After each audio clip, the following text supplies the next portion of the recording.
medically supervised injecting centre. This was the bold reform that happened from the 1999 Drug Summit, and what better place to be on the eve of the third and fourth day of the 2024 Drug Summit. Here at the Injecting Centre, we've seen over the last 20 plus years 1.3 million injections and 11,600 overdoses reversed. And to just make that number a little bit more human, I have with me here Kevin, who'll be available to answer questions later, someone who visited the Injecting Centre to inject drugs over 2,600 times.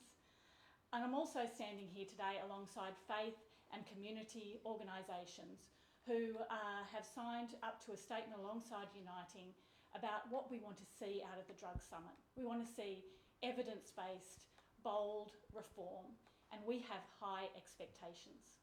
So I'm going to introduce the speakers, and we are on a bit of a short time limit, but there will be an opportunity for questions at the end. You all know we have to be out at 9:15 sharp. So the first person I'm going to introduce is Dr. Marianne Jauncey, the Medical Director of the Uniting Supervised Injecting Centre. Hi, it's a pleasure to have you all here today. I've worked at this service as the Medical Director now for more than 16 years. And as a doctor, I couldn't be prouder of what we do. We welcome people into this service with dignity, with a sense of hope, and with leaving our judgment at the door. Emma talks about the numbers of overdoses reversed, and make no mistake, this is a life-saving, life-changing service. We are internationally lauded, we received keys to the city for our work, we are accepted by all sides of politics, and yet, if I did exactly this work, if all of my staff did what they do every day in a different building, in a different suburb, somewhere else in New South Wales, we'd all be breaking the law and putting ourselves at risk of arrest. Because the laws in this state have not kept up to date with our ability to practice good medicine. Every year in New South Wales alone, we give out more than 14 million syringes knowingly to people to inject drugs. And yet everywhere else in this state, other than this room where we're standing, those people are forced away. Those people are forced into the shadows, away from care, away from support, away from hope, away from treatment, knowing that being alone is an independent risk factor of dying for overdose. That is unacceptable, it's not fair, and it has to stop. So I also equal Emma's thoughts that we are going into this drug summit with high hopes because we can't afford not to. Lives depend on it. Our next speaker is Andy Biddle. He's the State Manager for Alcohol and Other Drug Services at the New South Wales ACT Salvation Army. Morning everybody. The Salvation Army delivers lots of different types of drug and alcohol services across the country. We're the largest charitable provider of drug and alcohol services, and we were at the 1999 Drug Summit and are still here to advocate for positive change for people. The summit's an opportunity to build on the Special Commission's commitment and to expand and to revisit some of the recommendations that came out of that. We hope to look to a future where drug and alcohol use can be treated truly as a health issue. We advocate for a drug strategy that provides a systems-based approach to drug and alcohol services, integrating responses at a governmental level, delivering adequately provisioned services that offer the right treatment in the right place at the right time for all those who need our services. The summit is an opportunity to put the evidence first, to deliver policy that can and will save lives. I call on the government not to squander the opportunity for lasting and meaningful change and to make this summit count, something we can be proud of. Thanks. Thanks, Andy. And now I've got Reverend Stu Cameron, who's the CEO of Wesley Mission. We welcome the government's agreement to have this summit. It's long overdue, and the time for bold, courageous action here in New South Wales to bring about relevant, up-to-date legislation and approach, a public health approach to drug reform is absolutely critical.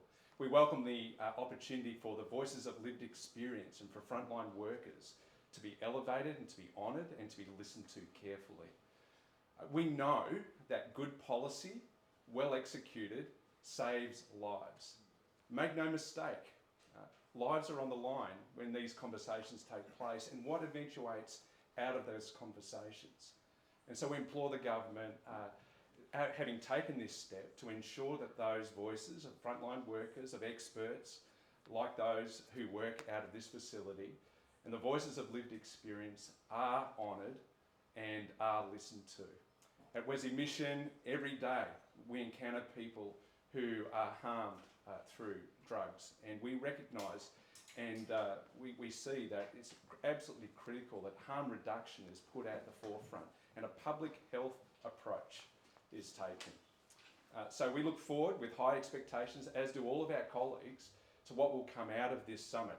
It has to be more than a talk fest. It has to be followed up with real action that's taken in a timely fashion. Thank you. Thanks, Stu. And now I have the CEO of NCOS, Cara Varian. Community services are having to turn people away because they are chronically underfunded.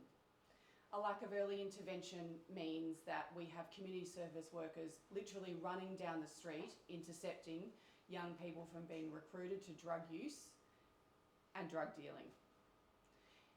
We need to see funding for treatment as well as early intervention services, which will prevent or reduce the amount of treatment required. We are stuck in a vicious cycle where people are falling into drug use and addiction and not being able to receive the treatment they need when and where they need it. NCOS is calling on the New South Wales government to do a whole of government strategy so that we can bring together health, the community services, housing, education, the legal system and the police to make sure people stop falling through the gaps. We have over 100,000 people who did not receive treatment this year because of a lack of funding. The 2024 Drug Summit is our chance to fix that. Thanks, Cara. And finally, I have Reverend John Owen. He's the pastor and CEO of the Wayside Chapel. In 1999, Wayside Chapel broke the law and opened the Tolerance Room, the first attempt at a medically supervised injecting centre. It was one of the decisive acts that led to the Drug Summit being called, where our leaders placed people at the centre over politics and created some bold reforms that were world leading. We are gathering for this summit at no more critical a time than now. We need decisive and bold action, and on a personal note too, I can't help but feel had our leaders continued to make those bold reforms, then the parents of my eldest daughter may still be alive had they been met with treatment options rather than punitive measures. Thank you. Thanks, John. So we're open for questions.